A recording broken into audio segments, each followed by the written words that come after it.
Salut à tous, très heureux de vous retrouver pour ce nouvel épisode du Dunk Hebdo NBA podcast, le podcast qui rentre avec cet épisode dans sa 8e saison. Et oui, sachant que les saisons NBA débutent en juillet, on en est déjà à la 8e. 8e saison, c'est un peu dingue, on prend un petit coup de vieux, mais pour mes deux acolytes aujourd'hui, c'est seulement la saison sophomore. Amine, comment ça va? Quel recul as-tu sur cette première saison? Beaucoup de 6 billets sur la fin, mais est-ce que tu as tenu le choc quand même? Écoute, j'ai été informé que ma team option avait été signée, donc c'est bon, je suis reparti, donc c'est parfait. En tant que late boomer, je suis très très content de cette saison et c'est très bien passé. Ouais, tu étais un peu notre Pablo Prigioni. Voilà. Donc, désolé. Désolé, Amine. Et puis, on a deux. Je vais pas l'appeler notre Jack White. On a découvert un joueur cette semaine, mais comment ça va, Constant? Ça va. Oui, effectivement, la grosse signature de cette free agency, c'est l'arrivée de Jack White au Thunder. Comme je l'ai dit en off juste avant, je le dis sans trop prétention, mais les effectifs NBA, je les connais quand même un peu pas mal. Même les two-way. Là, j'ai vu Jack White, j'ai fait qui est ce mec? Donc voilà, c'est une très grosse signature de la part du Thunder, mais c'est toujours mieux que ce qu'ont pu faire d'autres GM de la conférence Ouest. On va en parler tout de suite. Oh, c'est magnifique. Effectivement, je plaide aussi coupable pour le Jack White. Hein. Clairement, je ne savais Coupable. pas. on plaide tous coupables. Du coup, aujourd'hui, on va vraiment se concentrer sur la conférence Ouest, chers auditeurs, bien évidemment, en parlant dans une grosse première partie des Rockets, les Rockets qui ont fait la plupart des mouvements qui ont fait beaucoup parler, notamment avec Fred VanVleet, mais pas seulement avec Dillon Brooks. Donc, on va consacrer une large page aux Rockets pour un peu voir où ils en sont dans leur reconstruction. On parlera aussi toujours à l'ouest des Lakers, on parlera des Suns et on parlera de mémoire aussi des Mavericks. Puis peut-être que d'autres choses iront s'ajouter. Avant ça, on vous rappelle, petite note pour les supporters des équipes de l'Est, on fera ça la semaine prochaine. On avait fait ça il y a quelques années pour les auditeurs fidèles qui s'en rappellent. On avait fait une partie Ouest, une partie Est, on refait ça cette année. Du coup, pour nous suivre, n'oubliez pas de nous suivre. Alors sur Twitter, on ne sait pas jusqu'à quand, parce que visiblement, Elion veut limiter les tweets. Donc suivez-nous bien sur sur les plateformes de podcast pour ne rien rater, Apple Podcast, Spotify, Podcast Addict, etc. Et puis, évidemment, sur YouTube, on va remarquer, parce que c'est terminé les post-mortem, c'est terminé les bilans de finale, donc on retrouve notre petite pause syndicale, et puis on entame cette première partie avec les Rockets. Les Rockets ont donc fait la une et pour de bonnes nouvelles, peut-être ce qui est une première depuis plus ou moins 3 ans. Donc déjà première victoire pour la franchise du Texas. Beaucoup d'arrivées du côté de Houston pour éviter d'accaparer la parole pendant plusieurs minutes. On retiendra l'arrivée de Fred VanVleet sur un contrat de 3 ans. Précision importante que l'on a appris plusieurs heures après cette signature. Un contrat de 3 ans mais avec seulement 2 années totalement garantie. La troisième est une team option. Donc ça, on va en parler, ça change un peu beaucoup par rapport à certaines de nos réactions. Il faut également parler de Dillon Brooks qui est arrivé, lui, sur un contrat de 4 ans pour 80 millions de dollars. Jock Landale, transfuge des Suns, dont on parlera plus tard, qui est également arrivé sur un contrat assez intéressant pour en parler. 4 ans, 32 millions de dollars, mais une seule année garantie. Et puis beaucoup d'échanges. Alors on va revenir sur tout ça, les jeunes qui sont partis, notamment un trade avec Atlanta qui est un petit peu compliqué quand même à analyser. Amine, je vais commencer par toi. Est-ce qu'on n'est pas là sur le cas typique d'une free agency un peu hyperactive pour cacher des erreurs qui se sont accumulées au cours des 2-3 dernières années? On est sur une équipe qui a peur d'envoyer un pic important à un collègue qui est en train de faire coucou, qui s'appelle OKC et qui a pris toutes ses décisions en fonction uniquement de cela. C'est-à-dire, on va essayer d'avoir un plancher.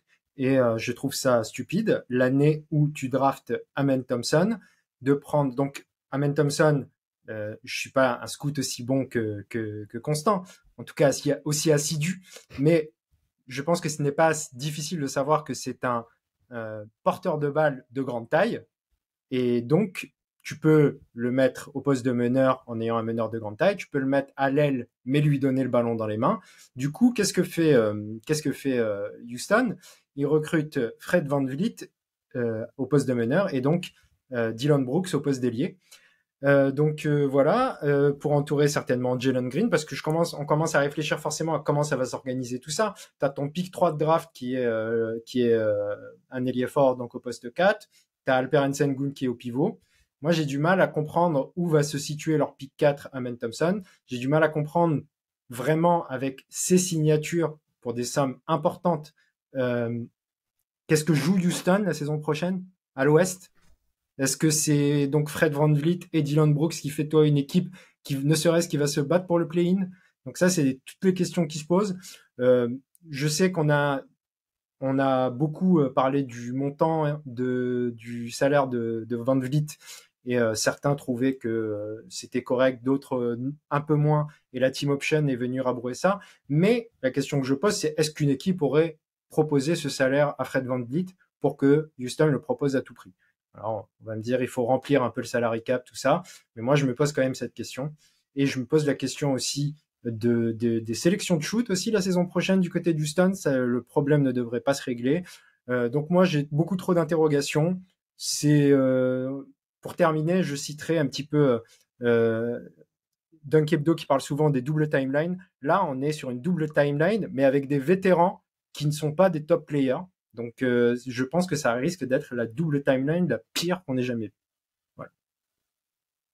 Constant, est-ce que tu souscris au discours actuel Fred VanVleet, Dillon Brooks pour un peu entourer les jeunes, ramener du sérieux, bon Dillon Brooks dans une certaine mesure, pour ramener du sérieux. Il y a eu aussi Jeff Green qui est arrivé champion en provenance de Denver. Qu'est-ce que tu en penses de ce premier jour très très très très très occupé des Rockets? Ils ont été échangés pour Patty Mills aussi du côté de Brooklyn. Ils sont allés récupérer Patty Mills. Amine a dit beaucoup de choses. Effectivement, la première chose, c'est que jamais Houston ne ferait ces moves s'ils avaient le contrôle de leur pick de draft sur les 3 prochaines années, ce qui n'est pas le cas puisque le pick de l'an prochain est protégé top 4. Aurait pu, quand on voit l'historique de draft des Rockets ces 3 dernières années, qui aurait pu être un pick qui aurait pu revenir à Houston.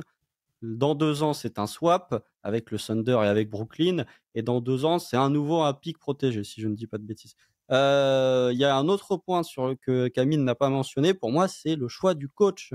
Puisqu'à partir du moment où tu as engagé Ime Udoka, de ce qui est ressorti, c'est que Ime Udoka veut une équipe de play-off. Est-ce qu'il a une équipe de play-off avec cet effectif? Non. Puisque quand on voit les signatures, la conférence Ouest, c'est encore renforcé. Il n'y a que du côté de l'Oregon où ça va peut-être s'affaiblir possiblement. Mais quand on voit le classement d'une certaine équipe de l'Oregon l'an dernier, finalement, ça change pas grand-chose. Mais cette équipe de Houston, pour moi, elle est destinée à une belle 12e place dans la conférence Ouest, ce qui va donner finalement un pic élevé. Après, pour les moves, oui, c'est une équipe qui, je l'avais dit, dans le dernier podcast auquel j'avais participé, on faisait un petit peu le bilan des trades et on revenait sur la draft. J'avais dit Houston, il fallait être patient, ce que n'a pas fait Houston. Ils n'ont pas été patients du tout. Quand tu as quand même plus de 60 millions de cap space et que ce cap space est utilisé pour Fred VanVleet, Dillon Brooks, Jeff Green et Patty Mills, je me dis, il y a peut-être d'autres moyens à faire. Et pour le reste, je suis complètement d'accord avec Amine. Le cas Amen Thompson, déjà, tu as Fred VanVleet qui va être titulaire. Et en plus de ça, ça va très probablement reléguer Kevin Porter Jr. Sur le banc avec l'arrivée de Dillon Brooks, qui va certainement être titulaire à l'aile. Donc Kevin Porter Jr., qui est un joueur à plus de 25% d'usage à Houston ces 3 dernières années. Donc Amen Thompson, même en tant que joueur en sortie de banc, je ne suis pas sûr qu'il ait autant la balle que ça. Ime Udoka est un coach plutôt défensif. Il veut instaurer des principes défensifs. Il va falloir faire défendre Alperen Sengun. Il va falloir faire défendre Fred VanVleet. Alors, j'ai vu des gens dire que Fred VanVleet était un bon défenseur. On n'a pas vu pour moi le même Fred VanVleet. Je trouve que c'est plutôt le collectif c'est le collectif de Toronto qui cachait un petit peu Fred VanVleet. Et oui, du côté de Houston, tu n'as eu aucune patience, alors que tu aurais dû avoir de la patience. Pour ce qui est d'échanger tes jeunes, ça pour le coup, je m'en fiche un peu parce que c'est des jeunes qui ne rentraient pas dans le projet long terme des Rockets. Par contre, effectivement, là, tu es dans une situation où tu vas entraver le développement de certains de tes jeunes pour Fred VanVleet et pour Dillon Brooks. Et je suis vraiment pas convaincu que la finalité en termes de résultats sportifs vaille le coup, que ce soit à court terme la saison prochaine avec vraiment best case scénario, c'est une équipe qui joue play-in et encore qui joue le premier match du play-in 9-10. Et donc à court terme et sur le long terme, je pense que ça peut te coûter beaucoup sur le développement des jeunes que tu as drafté il y a de ça 2-3 ans ou cette année. Pour faire un petit peu le bilan, les gars, si on analyse l'effectif à ce moment-là, on aurait théoriquement Jalen Green, Alperen Sengun, Jabari Smith, Amen Thompson, Cam Whitmore, Tari Eason, Fred VanVleet, donc parmi les arrivés après, Fred VanVleet, Dylan Brooks, Jock Landale, Kevin Porter Jr. que j'ai oublié et Patty Mills. Ça fait 11 joueurs. Dans tous ceux que j'ai cités, ils doivent avoir du temps de jeu. Udoka, du côté de Boston, avait des rotations assez larges, mais il n'y a pas 11 spots de temps de jeu vraiment significatifs. Il va donc falloir faire des choix. Et j'ai même pas cité Jason Tate aussi. Deshaun Tate, Jeff Green, ça fait 13 joueurs. Bon, je pense que Jeff Green, clairement pour moi, c'est un peu le CPE. En tout cas, je pense que c'est en partie l'idée. Je pense qu'il aura un temps de jeu extrêmement limité. Mais pour un peu résumer et vous rejoindre sur beaucoup de choses, moi, là où j'ai un petit peu poussé cette question des erreurs, c'est que tu te retrouves, vous l'avez dit, en situation de devoir possiblement envoyer un pick à OKC et tu te rends compte que ça fait 2 ans que j'ai pas de meneur. Alors, cette erreur-là, elle aurait été acceptable 1 an.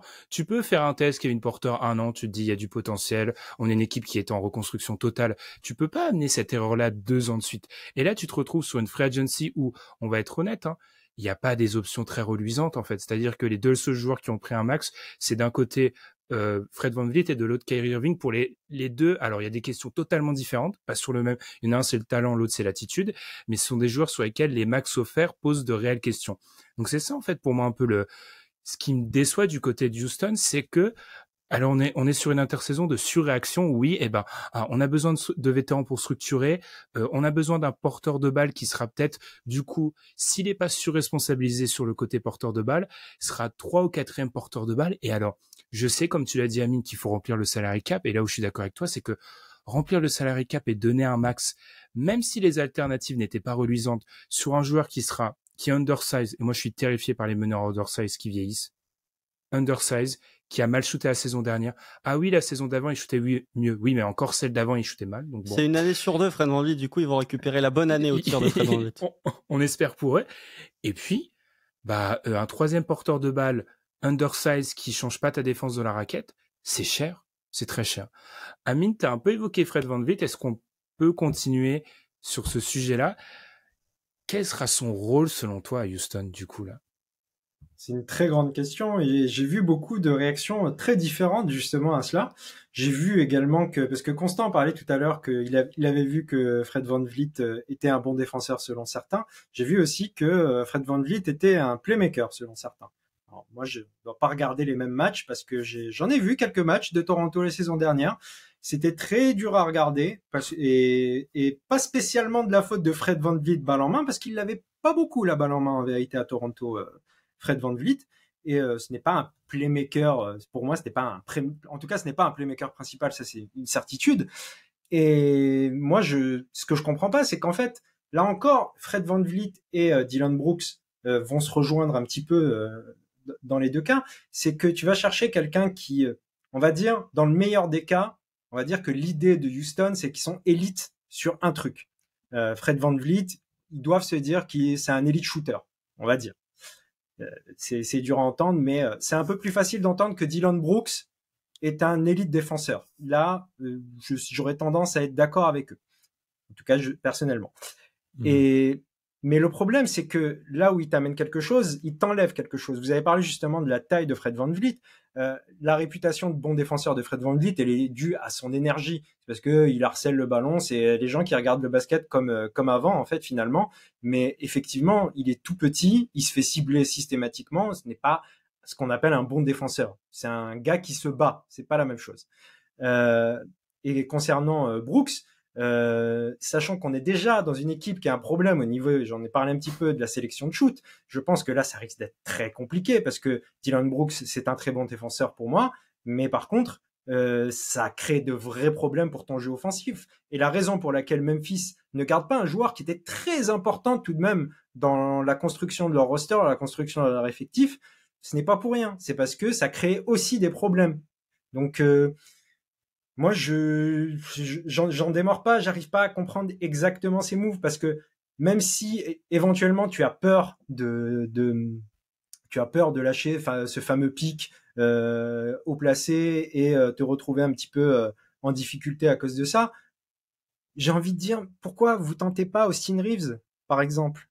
Là, il est parti pour une broutille par rapport à son niveau, mais à la limite, tu dois surpayer quelqu'un, surpaye Austin Reeves. C'est pas grave de le surpayer, en fait, dans ces cas-là. Donc, voilà, moi, j'arrive pas à être content pour les Rockets. Je pense que du côté de Houston, ils voulaient un joueur un peu plus établi que Austin Reeves, avec un peu plus de bouteilles. Alors, je dis pas que c'est bien ou que c'est pas bien, hein, j'essaye de comprendre le raisonnement. Et avec Fred VanVleet, tu as ce côté, voilà, nous, on se moque, disant champion, qui a déjà été All-Star, etc., etc. Mais après, au niveau du fait que, Ben, tu as parlé du fait que les Rockets n'avaient pas de meneur, ils viennent de drafter un meneur en 4e position de la draft. Ils n'étaient pas obligés d'en rajouter un autre.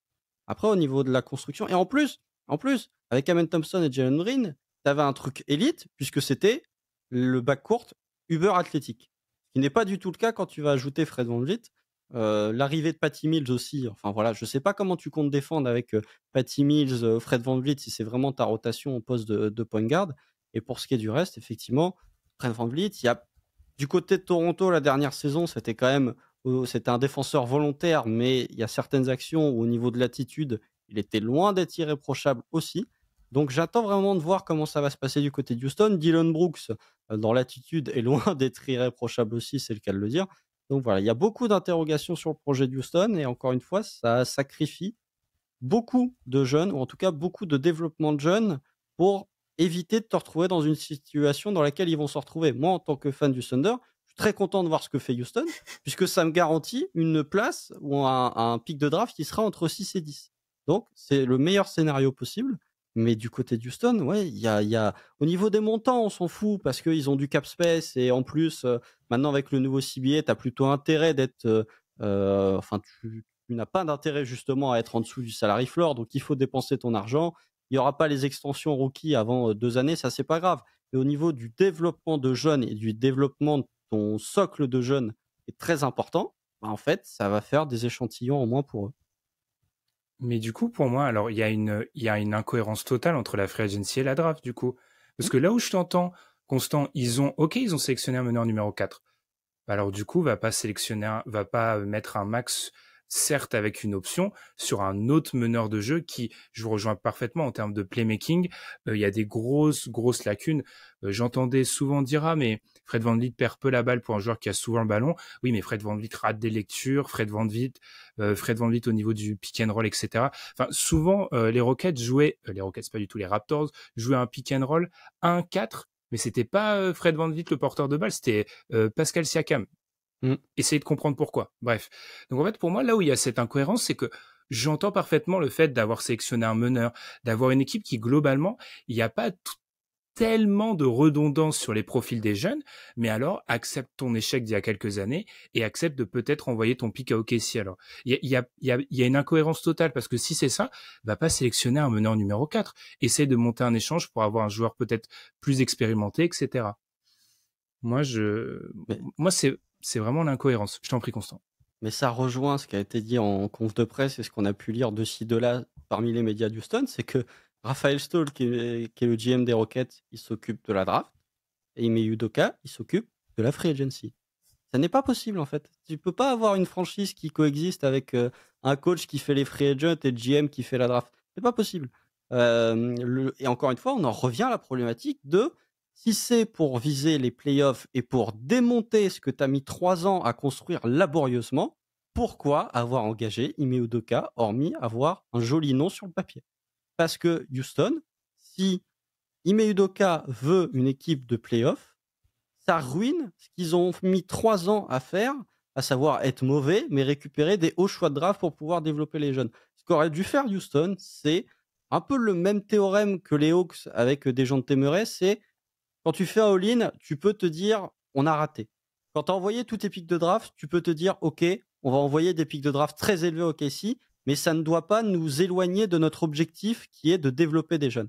Et en faisant ce qu'ils ont fait, ça les éloigne, et en ayant peur justement d'envoyer un pic très élevé au Thunder l'an prochain, ce qui sera le cas, hein, le pic qui sera loterie, en faisant ça, ils s'éloignent de leur objectif long terme qui est de développer les jeunes, parce que Fred VanVleet, il a 29 ans, Dillon Brooks, il a 28 ans, c'est des joueurs qui, d'ici 2-3 ans, n'auront pas une valeur marchande très élevée quand ils arriveront en fin de contrat et qui n'auront pas un apport très élevé. Par contre, des joueurs comme Jalen Green, Jabari Smith Jr., Amen Thompson et Alperen Sengun, qui sont pour moi les 4 joueurs très importants du côté de Houston, dans la future bonne équipe de Houston, si tant est qu'elle existe un jour, elle existera un jour, mais on n'en est pas très proche, ce sont eux les joueurs importants. Et en fait, ces joueurs importants vont se retrouver bouchés parce que Dillon Brooks va prendre ses tirs, parce que Dillon Brooks prend toujours ses tirs. Et s'il les prenait à Memphis, ne vous inquiétez pas qu'il les prendra à Houston. Et parce que Fred VanVleet, il est bien connu aussi pour aimer prendre des tirs dès qu'il a la balle en main. Donc, c'est vraiment, Houston aurait dû se dire, OK, il y a 4 ans, on a fait un trade qui vient nous pourrir. On a fait un trade pour récupérer Russell Westbrook et aussi pour se débarrasser du contrat de Chris Paul à l'époque, qui revient nous pourrir, mais on se dit, ça ne doit pas nous éloigner de notre objectif long terme, qui est le développement des jeunes. Ils ne l'ont pas fait.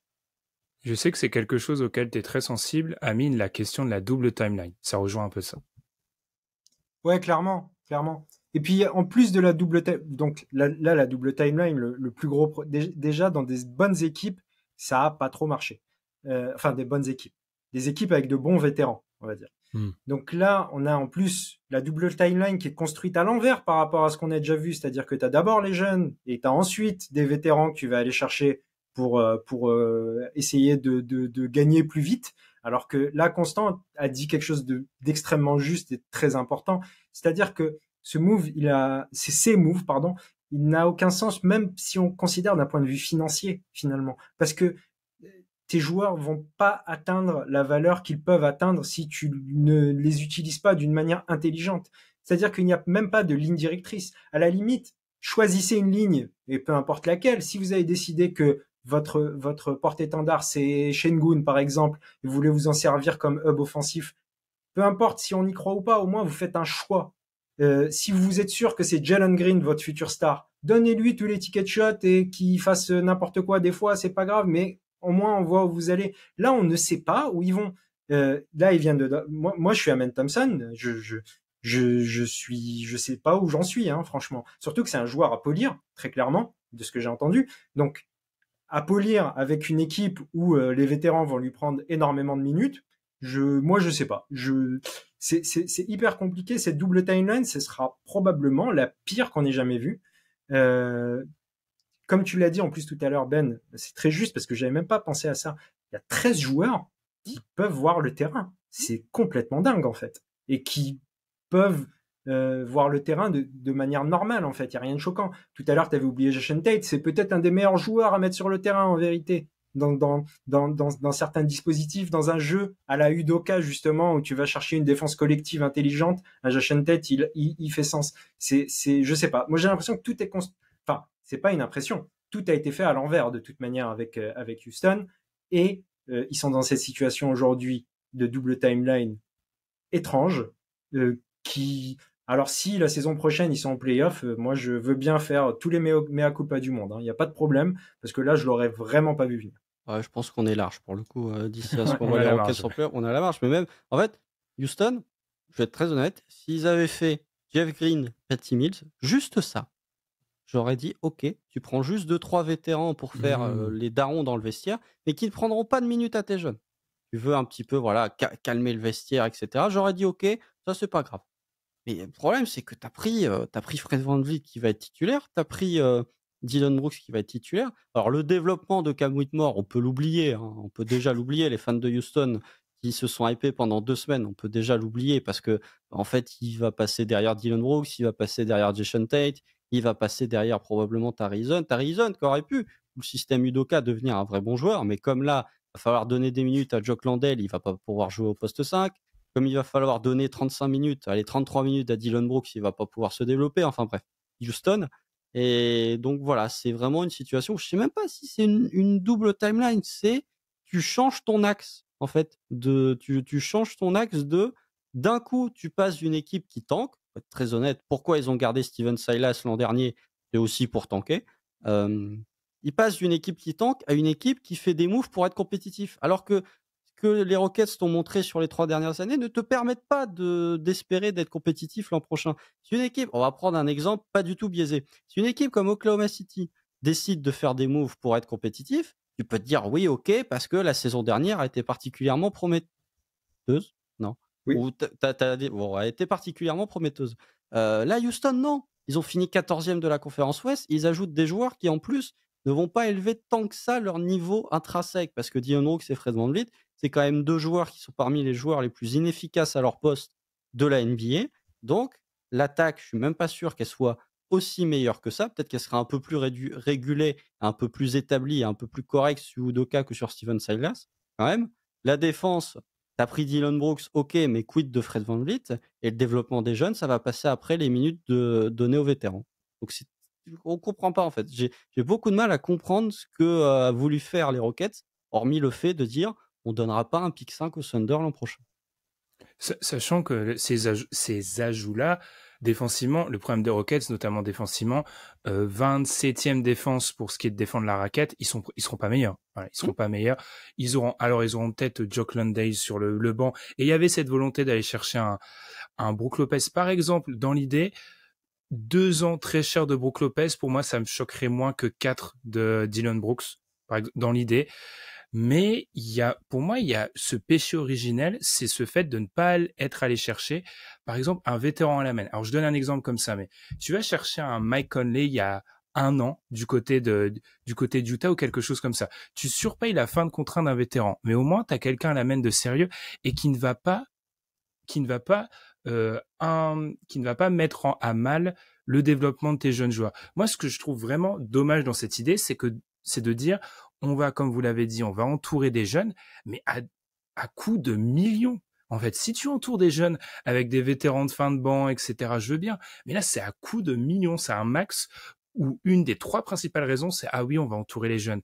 Et puis, pour peut-être parler de terrain, avant de conclure cette page Houston, moi, je trouve qu'ils mettent une pression de dingue sur Sengun, en fait, qui doit avoir des responsabilités offensives de dingue, alors qu'en plus, il sera toujours protecteur de cercle, parce qu'à côté de lui, Jabari Smith n'est pas un protecteur de cercle. Donc, je trouve que ça, c'est mettre beaucoup de pression sur ce jeune joueur-là, sans parler du fait que, t'en as parlé, Constant, Kevin Porter, c'est un joueur qui je l'avais noté, il était 12e en NBA en termes de temps de possession, 12e, il va falloir remplacer ça dans le 5, ça va peut-être mettre plus de responsabilité sur le playmaking de Jalen Green.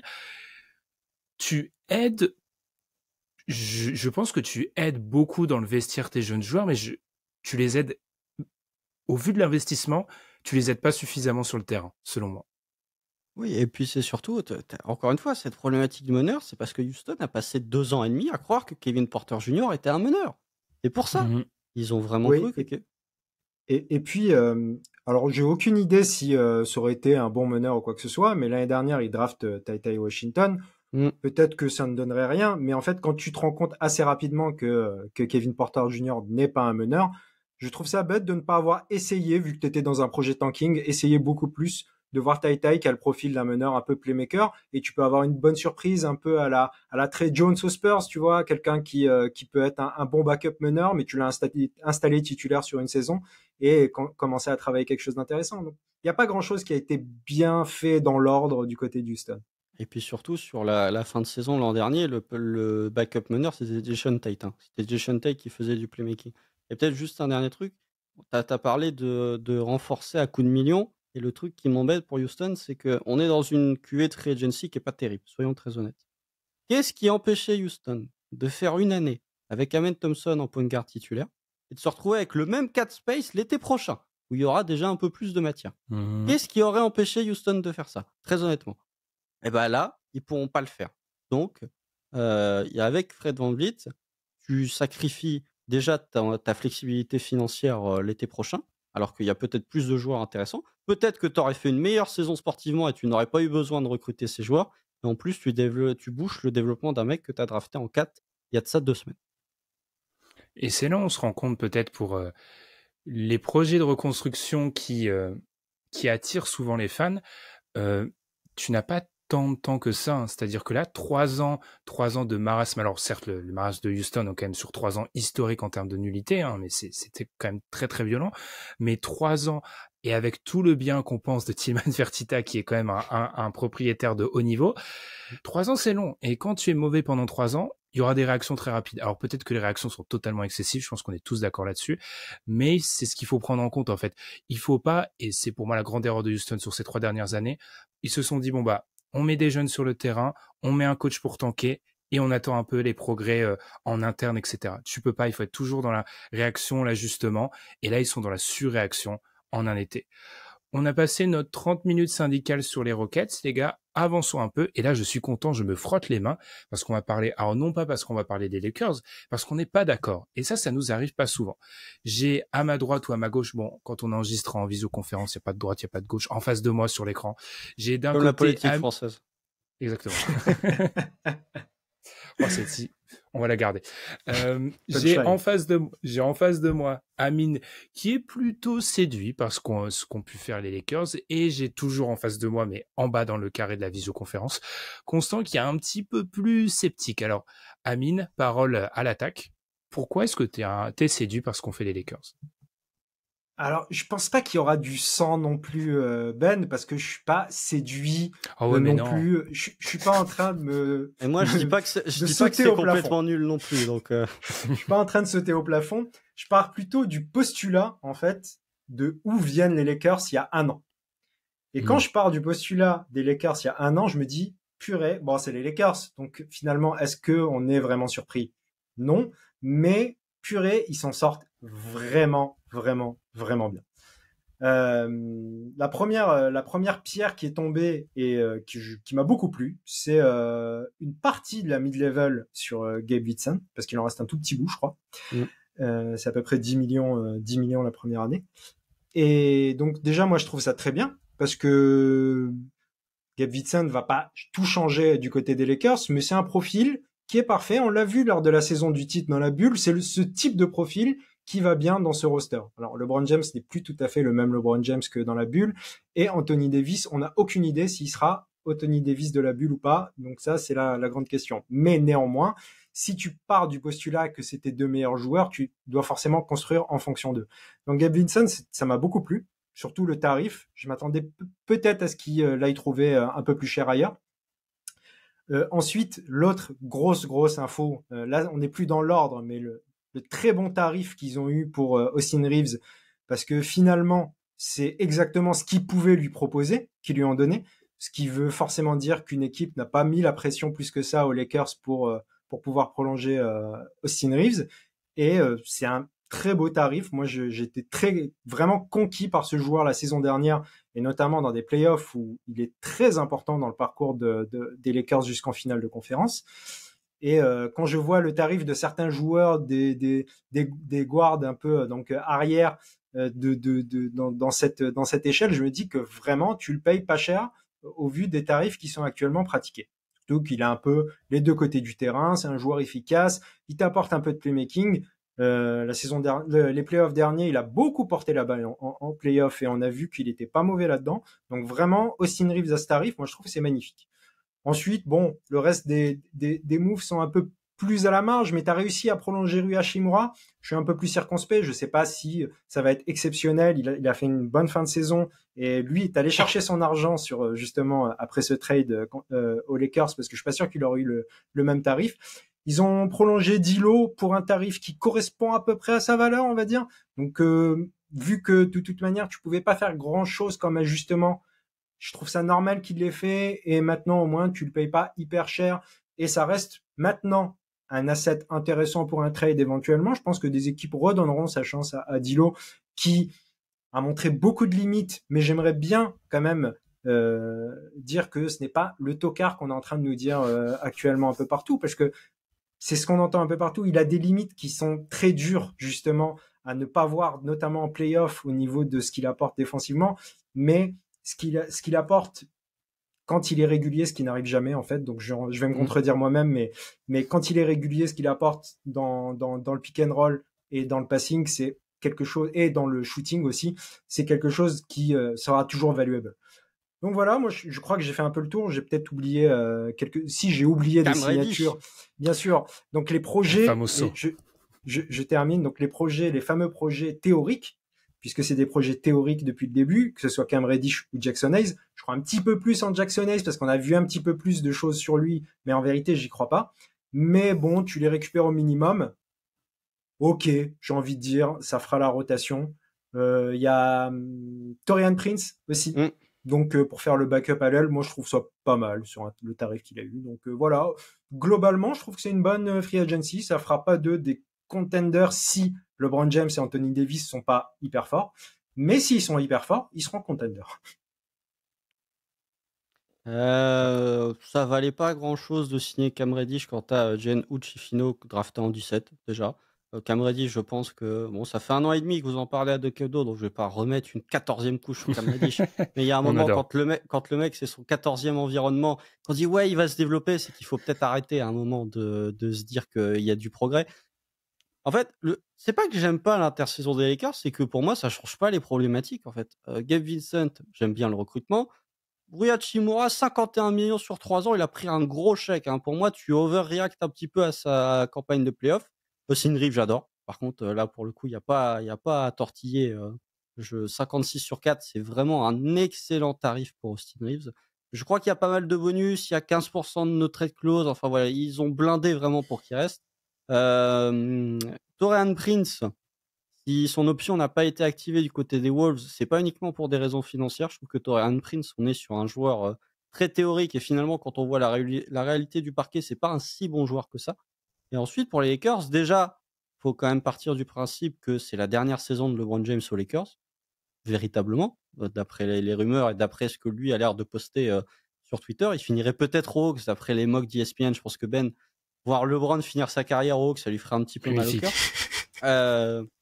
Mais blague à part, c'est la dernière saison de LeBron James aux Lakers, donc c'est la dernière saison où tu vas potentiellement être réellement un contender. En fait, tes signatures ne changent pas pour moi les problématiques qu'ont eu les Lakers lors de cette campagne de playoff. D'Angelo Russell aura toujours les mêmes limitations, et ce n'est pas l'arrivée de Gabe Vincent et le départ de Dennis Schroeder, qu'il faut quand même pas sous-estimer, qui est parti à Toronto. Masai Ujiri qui signe un joueur qui fait moins d'1m98, c'est à noter.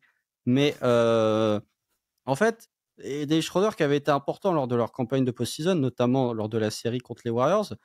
Pour moi, c'est des moves que tu fais pour améliorer ton seeding en saison régulière parce que tu as plus de profondeur au niveau des joueurs, tu as de meilleurs joueurs intrinsèquement, mais au niveau des playoffs, je vois pas qui te rend meilleur que ce que tu as été l'an dernier. Et comme l'a dit Amine, ce qui dépendra vraiment de la compétitivité des Lakers, c'est pas le niveau d'Austin Reeves et de D'Angelo Russell, c'est que Anthony Davis et LeBron James restent 2 joueurs top 10 du DH20. Donc j'aime bien ce qu'ils ont fait, avec les limitations, que ce soit financières ou d'où ils partaient, à savoir en février dernier avec le contrat de Russell Westbrook, ils pouvaient honnêtement pas maximiser plus que ce qu'ils ont fait, mais je trouve pas que ça fait un changement de paradigme énorme dans la conférence Ouest. Pour moi, ils sont à la même place que ce qu'ils étaient avant le début de l'été en termes de d'où je classe les potentiels favoris pour le titre l'été prochain. Là où je te trouve un peu dur, c'est qu'ils pouvaient rien faire pour changer vraiment ça, en fait. Ah, c'est ce que j'ai dit. Mais du coup, Ouais, j'ai du mal avec le côté ouais, les Lakers, ils ont fait une super free agency, comme si c'était des gros renforts. C'est des bons renforts, mais c'est des renforts qui ne changent pas la problématique initiale des Lakers qu'ils ont pu avoir face aux Nuggets. Ouais, mais dans la limite des possibilités, ils ont un meneur avec Gabe Vincent qui peut être off-ball, ils réussissent à garder Austin Reeves. Alors, Rui Hachimura, je suis d'accord, je pense que c'est un peu surestimé. Je pense qu'il y a aussi la réaction à la problématique de la taille, en fait. Et je pense que il y a une grosse notion par rapport à ça, par rapport à notre ami Cam Reddish et la longueur aussi. Dans la théorie Cam Reddish, Jackson Hayes, etc. Moi, alors, pour pas vous paraphraser, pour moi, ce qui est important de noter, tu l'as dit, LeBron, peut-être sa dernière année du côté des Lakers. Là, on a 3 contrats avec celui de Rui Hachimura, avec celui de... Non, 4 même, avec Russell, Hachimura, Reeves, Vincent. Ils ont enfin des contrats pour 2024-2025. Ça faisait un paquet de temps qu'ils n'investissaient pas d'argent. Et pour moi, ça les met du coup avec ce genre de contrats qui sont tous échangeables. Hein. Même D'Angelo Russell, t'as raison Amine, je veux pas en entendre parler. 19 millions sur un meneur, c'est largement échangeable, surtout sur un mec en fin de contrat. C'est 2 fois moins que Fred VanVleet. Donc c'est échangeable. Voilà. Du coup, donc ça passe. Donc pour moi, ils ont des joueurs qui peuvent échanger, ils peuvent se réajuster en cas de départ du coup soit de LeBron James, soit ou des deux de Anthony Davis et LeBron James. Oui, ils auront des problématiques, je pense notamment sur le poste de pivot. Si on croit pas vraiment à Jackson Hayes, ça va encore surresponsabiliser Anthony Davis sur de la saison régulière. Oui, sur le playmaking en dehors de LeBron James, on a vu des choses avec Austin Reeves, mais ça risque d'être un peu limite. Question des ailes, parce que si Rui Hachimura ne met plus des tirs comme il l'a fait durant les playoffs, qu'est-ce qui se passe? T'as raison, Taurean Prince, constant, on nous l'avait vendu. Je pense que dans l'image de beaucoup de personnes, c'est un 3&D, il défend pas. Donc bon, c'est un peu compliqué. C'est une équipe je vais avoir la même conclusion que toi, Constant. C'est une équipe qui ira aussi loin que LeBron James et Anthony Davis, mais je pense qu'elle peut aller un peu plus loin qu'il y a 3 semaines avec ce qu'ils ont fait du coup. Ouais, mais même au niveau du tir, en fait, je trouve qu'on surévalue beaucoup ce qu'a pu faire un Gabe Vincent, par exemple, sur la campagne de playoff. Parce que Gabe Vincent, en saison régulière, sur ses années au hit, hormis le coup de chaud qu'ils ont eu durant cette campagne de playoff, c'est pas un shooter si fiable que ça. Il est aux alentours de 34-35% en fonction des saisons. Donc, niveau du tir extérieur, effectivement, si t'as pas Rui Hachimura, bah, tu peux très vite te retrouver dans des problématiques où tu vas surresponsabiliser D'Angelo Russell parce que tu as besoin de tir, ou Austin Reeves d'ailleurs, euh, et ça va revenir te punir en défense. Donc peut-être qu'ils font mieux, peut-être qu'ils sont plus armés au titre qu'il y a de ça 3 semaines, mais pour moi, ils font un mini pas de plus que ce qu'ils pouvaient faire il y a de ça 3 semaines, mais il n'y a rien de transfiguratif ou il n'y a rien de vraiment exceptionnel.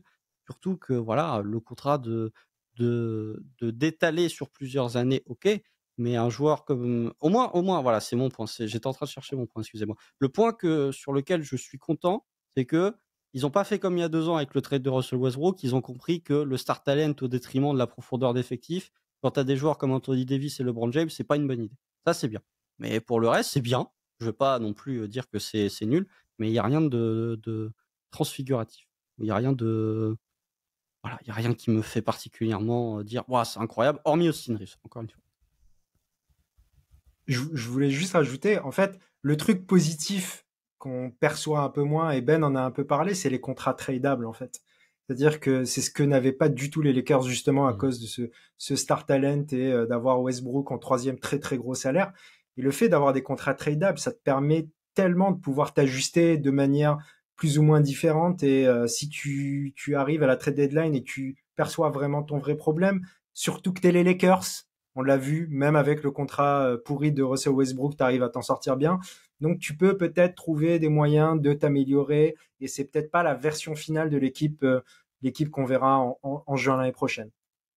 Tu veux dire qu'ils auront potentiellement le salaire pour faire un trade pour Kyrie Irving? Je sais pas. Surtout que des petits contrats tradables comme ça, quand on fait la liste là de tête là des gros contenders, il y a quand même beaucoup d'équipes qui ont 2 mecs au max et un 3e ou 4e mec très très fort, très payé très cher, qui sont pas tradables en fait. Donc ça peut leur donner la possibilité effectivement de faire ce genre de move en février. Puis globalement, alors c'est peut-être, je l'ai dit en intro, 8 saisons d'expérience avec Dunk Hebdo. Moi, j'ai vu Timofey Mozgov, les gars. Donc peut-être que du coup, je suis un peu traumatisé et que du coup, pour moi, une intersaison où les Lakers font pas n'importe quoi, bah, pour moi, c'est déjà une petite victoire. Mais Mozgov, Holding, quel grand été. Était légendaire. Et pour revenir sur ton point, je suis d'accord, Constant, que Gabe Vincent, je pense que à l'image de pas mal de joueurs du Heat, il y a peut-être une petite surcote au niveau du shoot, mais ça leur donne la possibilité d'avoir un mec qui va être défendu. En fait, on parle souvent de cette notion d'être défendu. Bah, Gabe Vincent va être défendu et il y a des 5 où ils peuvent potentiellement avoir que des mecs qui sont défendus au large, ce qui peut donner plus d'espace à LeBron James, qui est un peu en difficulté sur le premier pas et qui n'oblige pas Anthony Davis à le forcer à trop sortir de la raquette. Donc pour moi, c'est plutôt positif. On parlait de petits contrats tradables. Pourquoi pas enchaîner? Parce que Constant en a parlé. Ah, les Lakers ont compris que ne pas investir sur 3 stars, beaucoup. Elle était trop belle, cette passe décisive. J'étais obligé d'enchaîner. Je me suis dit, avec Kyrie Irving, j'allais te faire une transition sur les Mavs. Mais la transition n'a pas été... C'est une transition des Rockets, quoi. Ça n'a pas été compris. Ouais, des petites pertes de balles, là. Parce que vous allez toujours avoir des pertes de balles, les gars. C'est pas Fred VanVleet qui a changé ça. Ouais. du coup, on va enchaîner du côté des Suns qui, eux, sont allés enchaîner les role players. On a eu du coup du Drew Eubanks, du Josh Okogie, du Keita Bates-Diop, du Damian Lee, du Metu et du Yuta Watanabe. Qu'est-ce qu'on tire là-dedans? Qui veut se lancer en premier? Il n'y avait pas de marge de toute façon. Donc qu'est-ce qu'on pense des profils qui ont été attirés? Ils ont fait ce qu'ils ont pu. Voilà. C'est-à-dire avec des minimums vétérans. Donc il y a du bien. Yuta Watanabe, j'aime beaucoup. Il y a du moins bien. Il y a Keita Bates-Diop, il y a Drew Eubanks. Voilà, ça, c'est des trucs où... Encore Drew Eubanks, c'est pas si mal. Mais tu sens que... J'aurais cru que t'aurais bien aimé Bates-Diop, tu vois. Non. Ah non, non, non. Pourquoi j'aurais bien aimé? Ça, c'est non. Je trouve pas ça. Watanabe, par contre, j'aime beaucoup. Hein. Je trouve qu'avoir un shooter assez, enfin très efficace, même si l'échantillon est pas très élevé, avoir un shooter très efficace off-ball à mettre à côté de ces joueurs-là, bon, c'est un peu la même chose qu'Honnête, hein, on va pas se mentir. Mais je trouve ça quand même très intéressant. Après, ils avaient que des minimums vétérans, donc ils ont fait ce qu'ils pouvaient. Tu sens que Matisse Bia, puisque James Jones, pour moi, c'est comme la reine ou le roi d'Angleterre, il sert juste de pot de fleurs. Hein. Je pense que Matisse Bia, pour le coup, bah, vu les deals qui sont sortis dès minuit et demi, il avait des accords avec pas mal de joueurs, donc il savait vers quoi il voulait se projeter. Ils ont ramené, oui, de la profondeur, des joueurs qui sont capables de défendre, certains qui sont capables de mettre dedans. C'est une bonne free agency, franchement, pour les Suns, étant donné qu'ils n'avaient que des minimums vétérans. Après, la problématique, j'ai envie de dire, pour les Suns, elle n'est pas tant sur ces joueurs-là que sur les 4 autres qui vont être prépondérants à l'effectif des Suns et au jeu des Suns, que ce soit en attaque ou que ce soit en défense. Donc c'est des bons renforts, mais encore une fois, c'est pas ces renforts-là qui vont vraiment faire basculer les Suns d'une équipe demi-finaliste de conférence l'an dernier à une équipe potentiellement championne l'an prochain. Tu aimes quoi dans ça, Amine, dans ce Eubanks? C'est vrai que Drew Eubanks, c'est compliqué. Hein. Josh Okogie, Keita Bates-Diop, qu'est-ce que tu aimes là-dedans? Bah après, je vais pas être très original, mais évidemment Watanabe, c'est pas seulement déjà le joueur me plaît, mais en plus le profil à côté des joueurs qui sont déjà présents fait que c'est la très bonne signature. Écoute, j'ai du mal à te dire qu'est-ce qui me plaît vraiment. Le fait de récupérer Okoji, c'est bien aussi, j'ai envie de dire. Le conserver même. Oui, voilà, de le conserver, c'est ce que je voulais dire. C'est bien aussi parce que c'était un bon soldat l'année dernière, ce sera toujours un bon soldat cette année. De toute façon, c'est ce qu'il leur faut hein, autour de ces joueurs. Je suis un peu circonspect sur le fait d'avoir récupéré Drew Eubanks et Shimezu Metu. Pardon. En même temps, donc deux backup pivots qui, je sais pas si c'est vraiment des vrais backup pivots de NBA.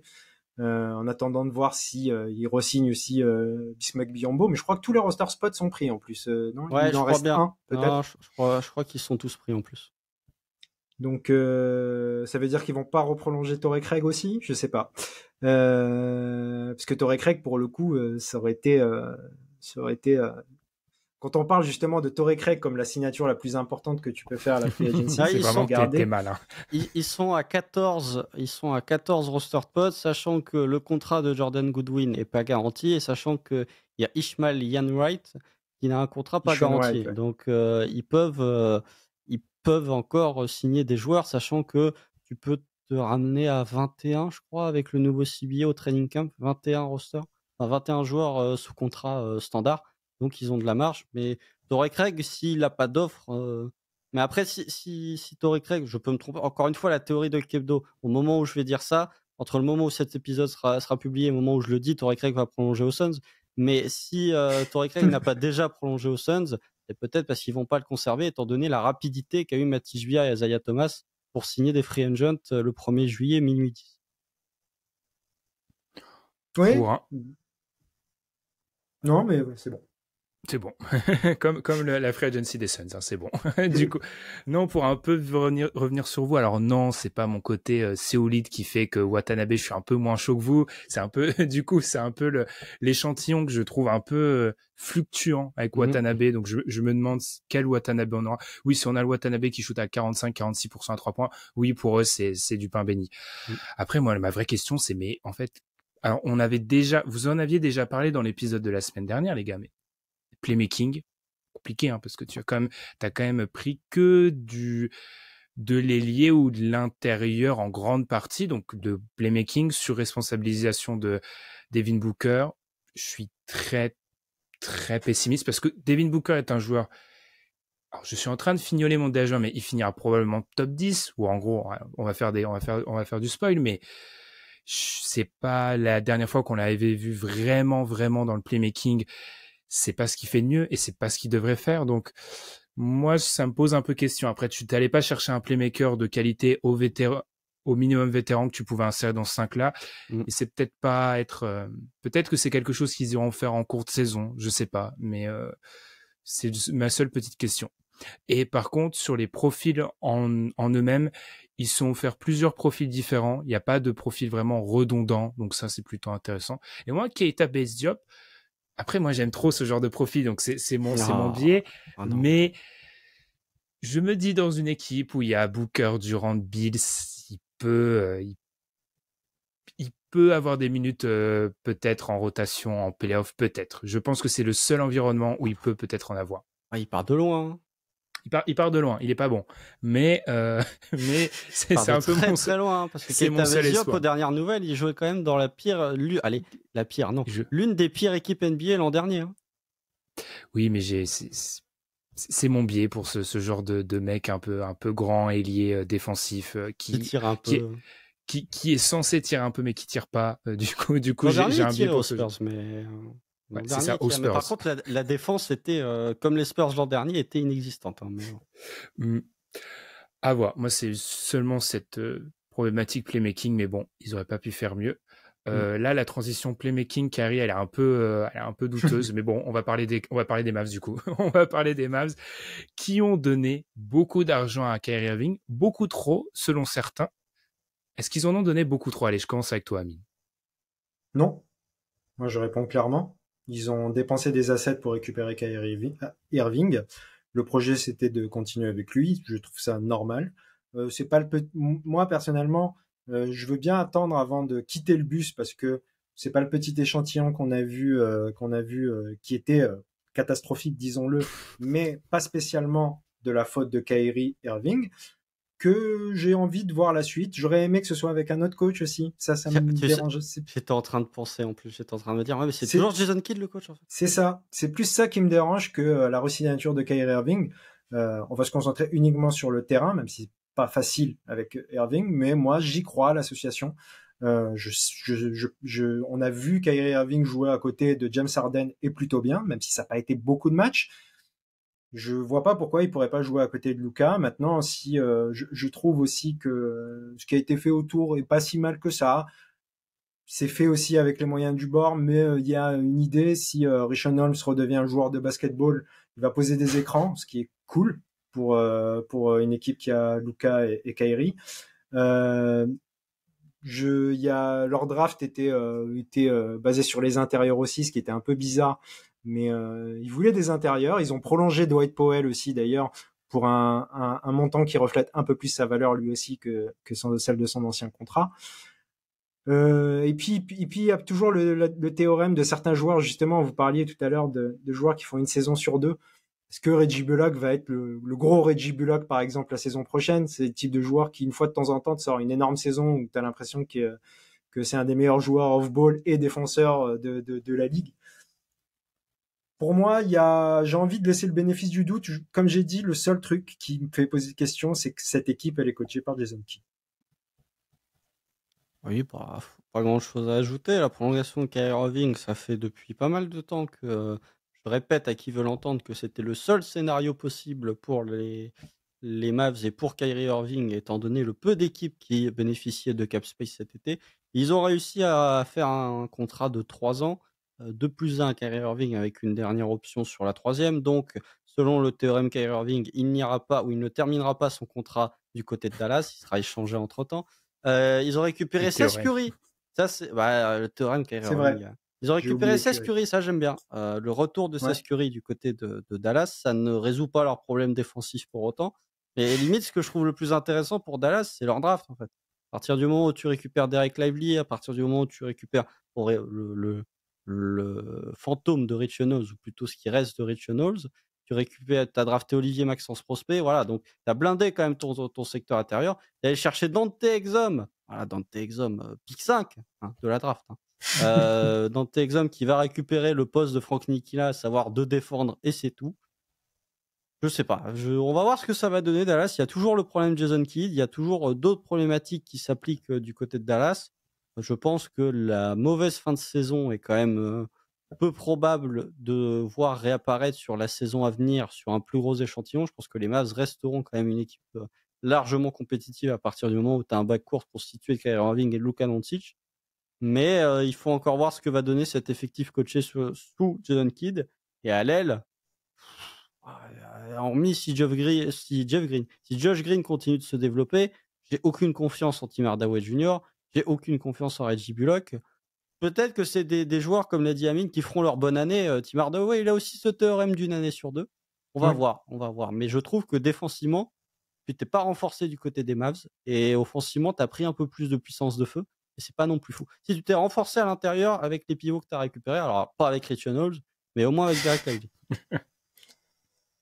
Juste un truc, Ben, avant, parce que j'avais oublié, t'es pas à l'abri aussi que Maxi Kleber mette ses problèmes de blessure de côté. Pour le coup, moi, personnellement, je trouve que c'est un très bon joueur, très valuable en défense, justement, et qui t'apporte vraiment beaucoup de choses et qui te permet de mieux défendre collectivement.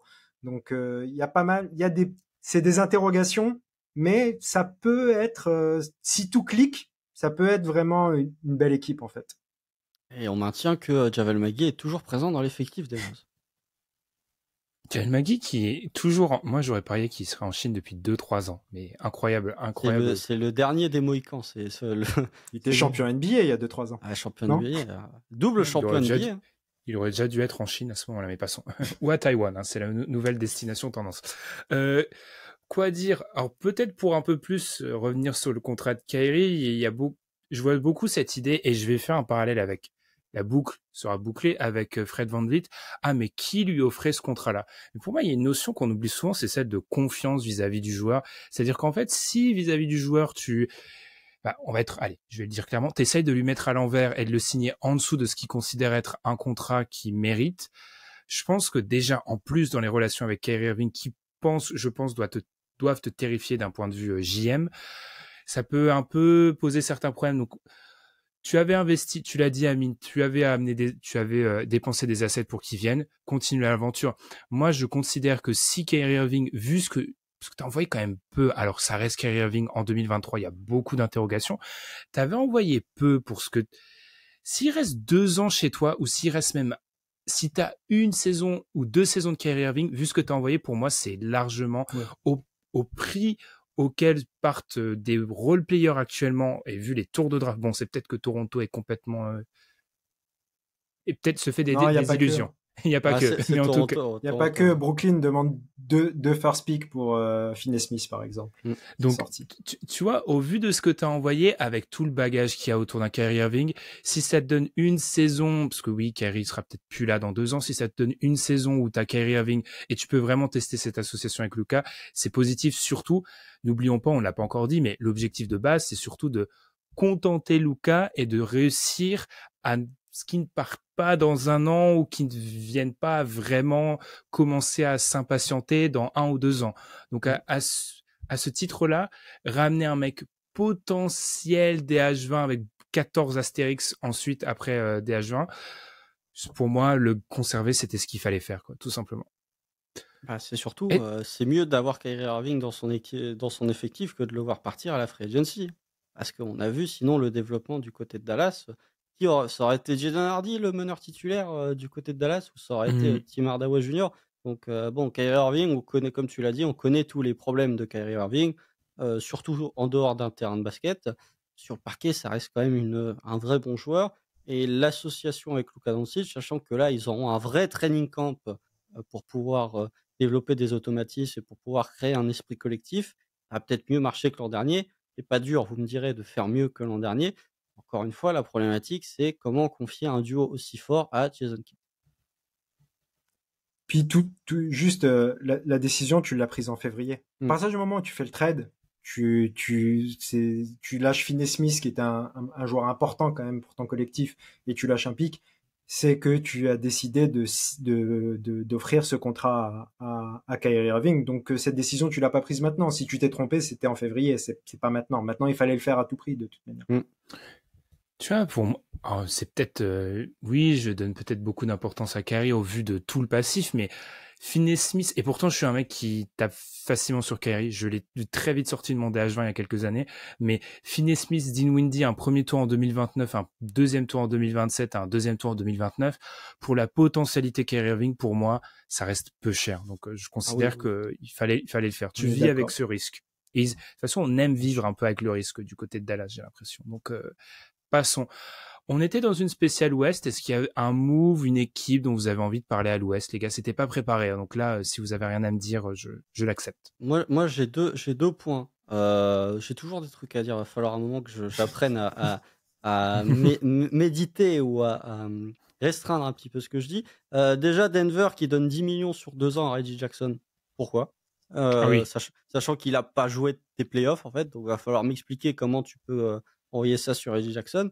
Et ça, pour le coup, il est très probable que ce soit fait au moment où l'épisode sera publié. Mais Minnesota, vous faites quoi, en fait? Genre, Anthony Edwards, Jaden McDaniels, vous avez 2-3 décisions à prendre. Là, on est le 2 juillet, donc Anthony Edwards n'a toujours pas eu sa designated rookie exception, parce que je suppose que c'est ce qu'il va prendre. Ils ont prolongé Naz Reid. Voilà, je pensais qu'il allait partir, mais là, culpa. Ils ont prolongé Naz Reid, bravo à eux. Et quand même, si ça me ferait mal de pas le dire puisqu'on parle de l'Ouest, bravo Portland. 160 millions sur 5 pour Jeremy Grant. Ouais, Bravo. Portland, pour ce qui est de Portland, vous pouvez comprendre, chers auditeurs, qu'on va attendre que Dame Lillard, qui a enfin... Alors, il aurait fallu envoyer une capture d'écran si on n'était pas limité sur Twitter, merci Eliane, au niveau des tweets et des vues. Il aurait fallu on aurait dû envoyer la conversation de Dunk Hebdo au moment de l'annonce du trade, hein. Clairement, il y avait enfin hurrah, il y avait plusieurs messages de satisfaction. Et Portland risque de passer un sale quart d'heure le jour où Damian Lillard va être transféré. Je pense qu'ils vont avoir beaucoup de mal. Rien à rajouter, Amine? Ou est-ce que tu es plus taciturne? Non, j'allais parler de Jeremy Grant.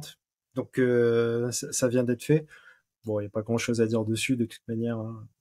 Vu que Constant l'a pas dit, Micic qui a signé au Thunder, moi je suis curieux de voir ça. Enfin, enfin, après 2 ans et demi d'Arlésienne, Micic, il est enfin arrivé au Thunder. Un grand jour pour les Européens puisque Micic arrive au Thunder et il y a le pivot des Kings. J'ai oublié son nom. Vezenkov. Je sais plus. Mais en tout cas, le MVP d'Euroleague qui arrive. Donc c'est un grand jour pour les Kings. Oui, on regarde beaucoup l'Euroleague, hein, ça se voit. Bah, moi, Vezenkov, je le connaissais pas alors que c'est le MVP. Je me suis renseigné. On est fan d'Euroleague, vous voyez bien.